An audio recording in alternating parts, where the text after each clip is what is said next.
I remember going from cities and booking halls to do my seminars and coaching sessions. And the minute COVID came in, I converted everything, most of it, to online classes through Knorish. And I also started doing weekly classes, daily classes online. And the freedom it gave me in terms of reaching out to a student from the US, from Dubai, from any part of the world was amazing. It was truly liberating. And honestly, even if things open up, even if, things ease out, I would still prefer to continue my online classes because of the reach it gives me.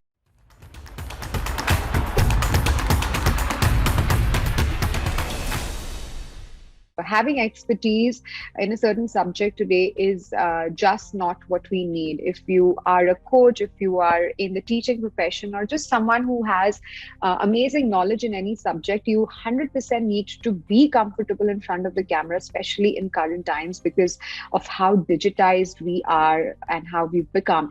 And I must say, in the last 2 years, the process has only accelerated. What would have happened in the coming 7 or 10 years has happened and accelerated in the past 2 years. The speed in which people have accepted and acquired digitization in their lives is crazy. So a lot of people have this mental block of speaking in front of the camera, thinking that if they are an introverted personality or a shy person or someone who doesn't like themselves on camera, they will not want to shoot. And there is this barrier that I want everyone here to get over with what we are going to cover today. Confidence building for the camera.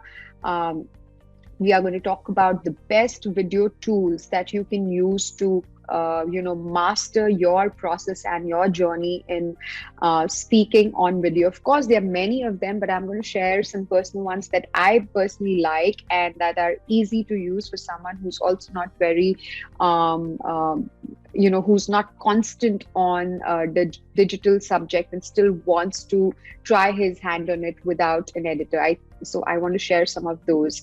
The Sparkle system, like I mentioned earlier, something I use internally with my students and has given me fantastic results.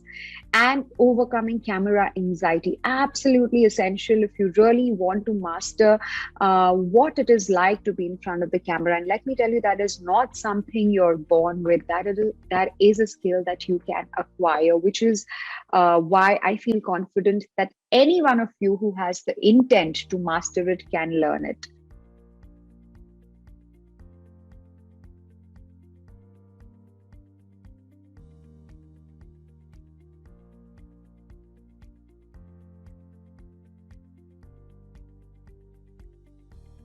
Let's quickly jump into the fact and into the reality that your first video may be a disaster, and that's true. And that's okay. I still remember the day when my first episode went on air. This was back in 2011. And I couldn't watch myself because I'd shot the interview and the show about a month back, and it was telecasted a month later. And I remember watching the entire interview, cringing from behind a pillow. I couldn't look at myself. I thought my angles looked awkward. I thought my voice sounded funny because it's a fact, the way we speak right now and the way our voice sounds to us is different than when it's played back. And you can record yourself and hear yourself and watch yourself, and you'll be surprised.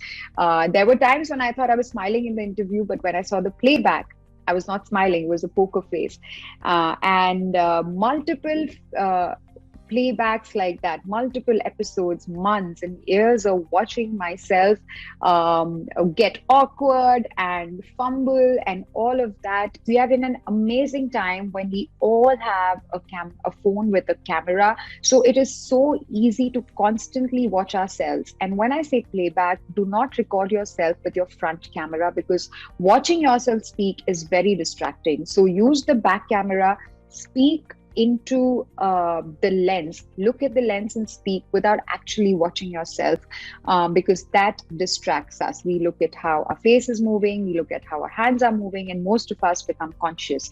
So, number one, we want to avoid that. We don't want to look at ourselves when we are speaking. We want to hear ourselves. We want to hear our thoughts flowing through our tongue, and we want to articulate everything that we want to share with the audience in a very smooth manner, which is why I would want you to not look at yourself while speaking. I know a lot of people are comfortable with that, and that's okay. But if you're just starting out, just use the back camera and watch yourself again and again. Be your own self critique. Understand what is looking awkward, what are your better angles. We're going to come to the right angle in a couple of slides, but play back multiple times. It's a tool in your hand with I believe everyone here right now does have a phone with camera, and that is something you have to capitalize on and use. Don't wait until the perfect video. So I remember this gentleman that I was training who wanted to start his own YouTube channel. He wanted to be a motivational speaker, and I finished coaching him in August, and it was October, November, December, and I just he casually sent me every week. He would send me a video and I'd critique it back, and then sometime in November, December, I checked with him and said, so how's your channel going? And it was December, and he said, my channel is not live yet. And I said, you've been sending me so many videos, and I thought this is your 10th or 12th video. He said, yes, it is, but I'm waiting for the perfect video. So in that process, honestly, by the time he sent me the 12th video, he was much, much better. But that is a loss of time. 6 months. He lost 6 months of an audience. So understand that you will get better with repeated video uploads, with repeated practice, but you cannot wait for the perfect video and the perfect time, because there's nothing like that. What is more essential here? Are you okay to lose that time of and that audience in those 6 months or in those number of weeks that you're going to wait? Because I understand that the audience also likes to see you a little raw, and as you improve, the audience is kind of growing with you and they catch up with you because you only get better. So do not wait to become A++. If let's say you're a B, take them with you through that journey. You will start with a couple of followers, with a couple of people. If you're doing this for a course, of course, you can rehearse for, let's say, a week. Always put a deadline. I'm going to come to the deadline part, but do not wait until the perfect video. So set a deadline to yourself. Even when I was creating my course with Knorish, I remember I started sometime in August, and every day I was working on new content. There is a course called how to be a perfect conversationalist, how to be a stage speaker, how to modulate your voice, and so far and so forth. And every day I came up with new ideas as a coach and as a teaching expert, that this is what I should add and this is what I should do. And we are well into September and September end. And then someone asked me, so when is your course live? And I said, well, you know what? I just realized I haven't set a deadline to it. And this happens with any expert, any author also, for example, because we want to keep perfecting our product. Every day you will be inspired to add something new, but this is not how a creative product will take birth. You have to set a deadline. You have to set a kind of self-discipline that irrespective of the kind of video that's going to come out, let's say end of 2 weeks, I'm going to go live. It's not a camera, it's your audience. This is, if you had to go back with one of these points, it is this. You are not talking to a camera, you're talking to your audience. So picture yourself in a room. If you're talking about being anxious with people, then we have to bring your attention to the fact that this talk, this video will not be about you. It will be about thoughts, about the knowledge that you want to share, about the expertise that you want to share. What do you want the audience to go back with? What do you want them to think about you as? Or what is the kind of expert that you want to be remembered as? What is the problem that you're solving for them? All these questions are so important to understand that we are not in the spotlight. It is what we are offering to the audience and what they're taking from us. So when you are deciding making a video channel or a course, understand why the anxiety should not be there. It's because You are not talking to the camera, you are talking to an entire set of potential audience from any part of the world, which is such a powerful thing and which is something that none of us should let go of. So, yes, extremely important to remember that. Moving on, get used to hearing yourself speak. So again, this is something like I personally shared. I thought I was not comfortable with hearing myself speak the first few times, and I remember thinking I don't sound like that. I'm sure someone's tampered with my voice, but that was not true. That's exactly how I sounded, and now it doesn't bother me because I've heard myself so many times. I've watched the videos. Now I don't think about how I look or how about the angles or the voice. Now I'm thinking about the content. Did I say the right question? Did I ask the right thing? Did I share the content that my audience needed? So slowly you kind of start sculpting your thoughts towards that, and it happens. It's a process. But get used to hearing yourself speak, which means when you're recording your YouTube videos or your course videos, watch it and lessen the critique over some time. You will realize that your first video, of course, you will criticize a lot. There's something in NLP, some of you who might be familiar with neuro-linguistic programming, what that science calls a kind of critiquing as third person critiquing, which means that if I am another person and I am to review my own work as a third person, what would I say? And understand that generally we are kind of more nicer to other people than we are to ourselves, and we end up self-beating a lot, which is where third person critique really helps. So take a step out of yourself and review your work as a third person would, and think of what are the things that I can add to this. If I was this person's friend, what advice would I give her to improve on? Would I watch this person speak? Would I listen to this person speak? And is she engaging? Is he really giving me some good expert advice? So ask these questions as a third person critique. And trust me, it's very, very powerful, because you are now watching yourself without cringing, without thinking about any of the awkwardness, and you're just judging it on the basis of content and engagement. And that is what is absolutely important.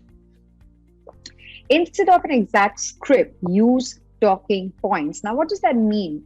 I have often seen that when we have an exact script, people tend to really memorize, and they kind of lose track. And if they lose the thread of one line, they have lost the line and the thread of the entire piece, which defeats the purpose. We want to really connect with the audience. We want to really focus on giving them something. So instead of having an exact script, even when you're starting, in fact, even when you move forward, it's kind of like what I'm doing right now. I could have made an exact script and written it down somewhere, but a preferred thing to do if you want to still have that flow and have that sense of natural speaking is just have your talking points and speak about it as you would to a person. So when we are also speaking in front of the camera, having scripted lines can make you look very, very very boxed, and it doesn't seem natural. It seems a lot of people feel like they've been asked to say the lines of the script, and that just doesn't look natural, and we don't want to look like that. So keep talking points, stick to it, and elaborate. Just write, a line or an example that you want to share, that you just suddenly remembered that this is something I do want to share with the audience, and then share it when you come to that point. And that really maintains the natural flow of things. Dress like you. Now, this is something I do want to share, because we are often, told or programmed to dress like the part we are accepted to be, and understand that a lot of speaker nervousness comes from there, because we are anxious because we don't feel ourselves, and we are anxious because we feel like we are playing a character, which is not what we are doing. So if you're an expert, a coach, someone who wants to build a YouTube channel, or someone who just wants to interact with the audience, build a course, dress like how you would to meet these people in real life, which means don't even underdress, because for example, if you decide, oh, it doesn't matter, I'm going to wear pajamas, it's not going to show, but it affects the way we speak, it affects the way we kind of narrate our stories, and it makes a difference to body language. And a lot of people don't realize this. So for example, I realized that when I am doing the work of a presenter and I wear my heels, I suddenly get into my poise and I start speaking like that. When I'm wearing flats, when I'm wearing flat shoes, I become a more relaxed person and I speak in a more relaxed fashion. But on camera, when I'm a presenter, when I have to look glamorous, high heels kind of give that poise. They suddenly switch my personality into that. And years of conditioning have made me realize that. So understand what switches you into your active state. I'm going to come later to the state part of why it is so important, the state of our being.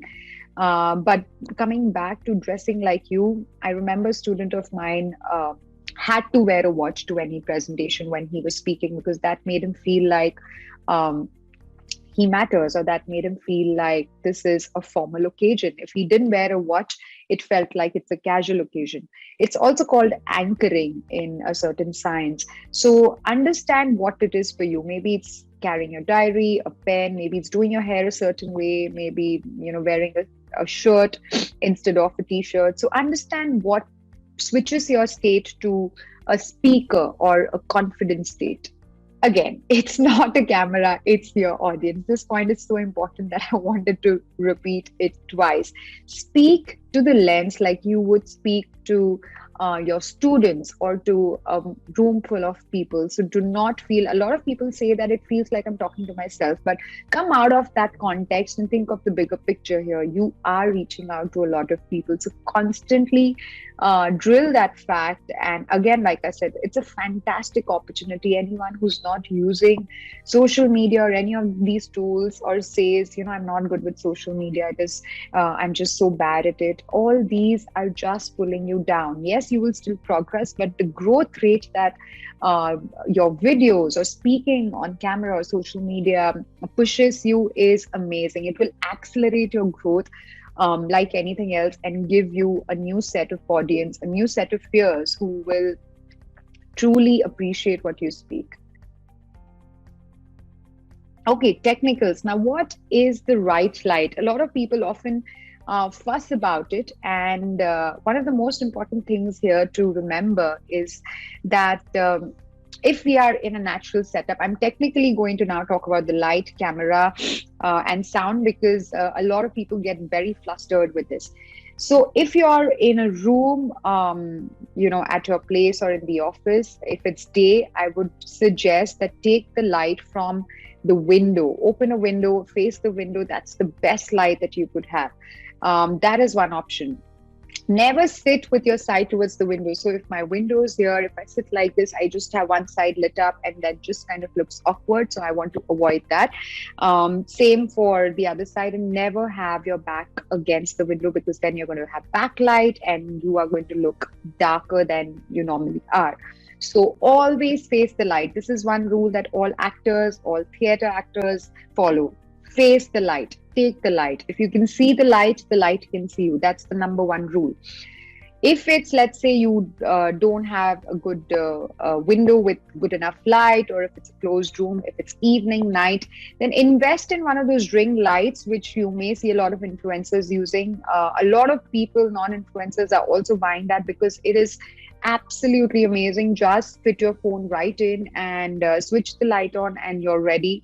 So most of these lights also have a way to adjust it into a warm or a light tone, and you can kind of adjust and see what kind of works best for you. So that's the right light. Ring lights are one of my favorites. You don't need to get one of those big shoot lights or any of that. You don't need it. The right angle. So what is the right angle? Understand in very simple manner that our eye line should be right in front of the camera. So if I had to break it down in very simple way, my lens of the camera should be in my eye line, and that's the best angle that we all have. I don't want your camera to be too low because then you're going to have a funny double chin, not too high because you will have to look up, and not too much on a side that's awkward for you. A great way to do is just put up your laptop or your phone, with a couple of books and heighten it up so that you have a straight angle. The right camera, it's okay to do it on your phone. A lot of us have fantastic phones today, and you can, work right at it. It's okay to not invest earlier in bigger cameras. The right content. So please start with crisper stuff. So decide how long the length of your video is going to be. If it's going to be 1 minute, if it's going to be 5 minutes or 3 minutes, and accordingly tailor your content. If you go on about something that's not related to the subject, people will not get to the actual points. So write content for the right audience and keep it very, very crisp. When I say crisp, understand that we are in this format of consumption of content which is like 1 minute reels and all of these videos that are 30 seconds. So you can imagine how short the engagement length and attention span of the audience today is. So keep the best stuff for the start.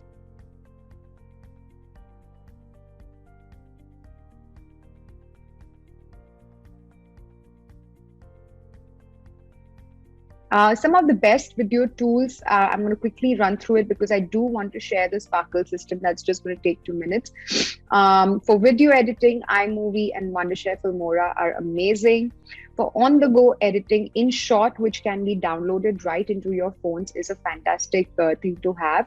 And for the sound, I would suggest you get these lapel mics that are easily available on Amazon that fit right into your phones and can make your voice quality much, much better. So do invest in that, and it's not too expensive.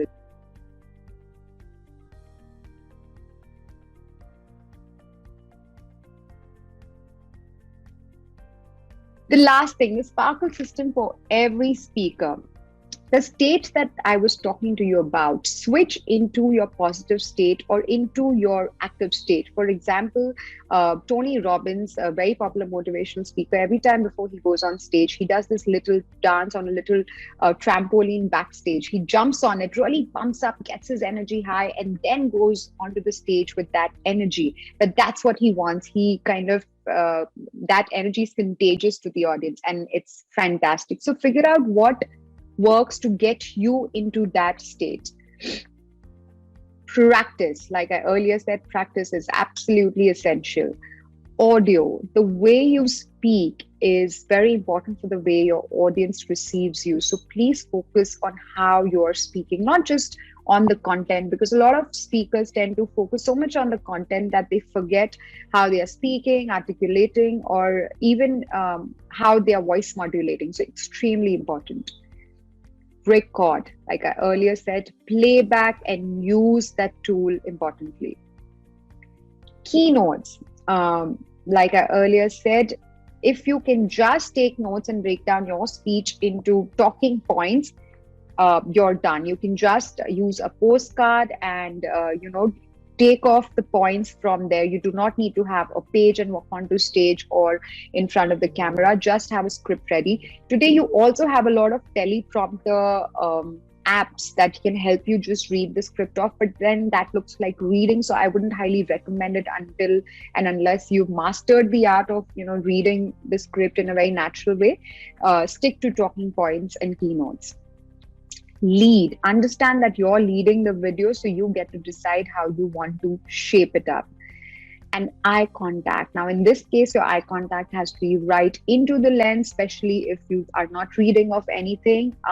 That is the most powerful way to really engage with the audience, because then they feel like you're talking to each one of them.